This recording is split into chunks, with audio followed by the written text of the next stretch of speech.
വർഷങ്ങളുടെ ഇടവേളയ്ക്ക് ശേഷം വയനാടൻ പാടങ്ങളിൽ കൗതുക കാഴ്ചയാവുകയാണ് താറാവുകൂട്ടങ്ങൾ.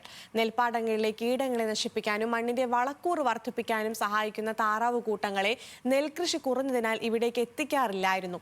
വീണ്ടും പാടങ്ങളിലെത്തിയ താറാവുകളെ കാണാൻ കോണിച്ചിറ വയലിൽ നിരവധി ആളുകളാണ് എത്തുന്നത്.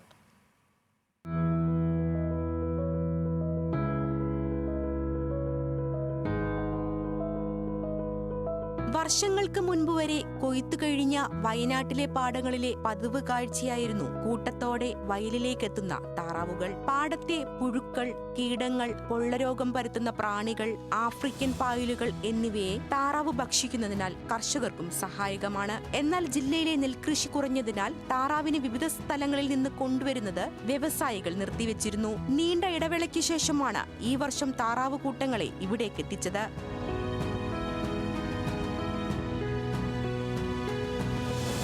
പാലക്കാട്, എറണാകുളം ജില്ലകളിൽ നിന്നായി ലോറിയിലാണ് താറാവുകളെ കോണിച്ചിറ വയലിൽ എത്തിച്ചത്. നെൽകൃഷി ആരംഭിക്കുന്നതിന് മുൻപ് താറാവുകളെ വയലിലേക്ക് ഇറക്കിവിടും. ദിവസങ്ങളോളം താറാവുമായി എത്തുന്നവർ ഈ പ്രദേശത്ത് തമ്പടിക്കും. പിന്നീട് കൃഷി ആരംഭിച്ചാൽ മറ്റ് സ്ഥലങ്ങളിലേക്ക് ചേക്കേറാറാണ് ഇവരുടെ പതിവ്.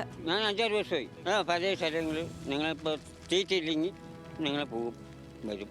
വയലിലേക്ക് ഇറക്കണം. തീറ്റയില്ലെങ്കിൽ ലോഡ് കയറ്റണം. ഒരു സ്ഥലത്തിലേക്ക് പോകും. പാലക്കാട് എല്ലാവരെയും പോകും. വർഷങ്ങളുടെ ഇടവേളയ്ക്ക് ശേഷം എത്തിയ താറാവുകൂട്ടങ്ങളെ കാണാൻ വിനോദസഞ്ചാരികൾ ഉൾപ്പെടെ നിരവധി പേരാണ് കോണിച്ചിറ പാടത്തേക്ക് എത്തുന്നത്. ന്യൂസ് മലയാളം, വയനാട്.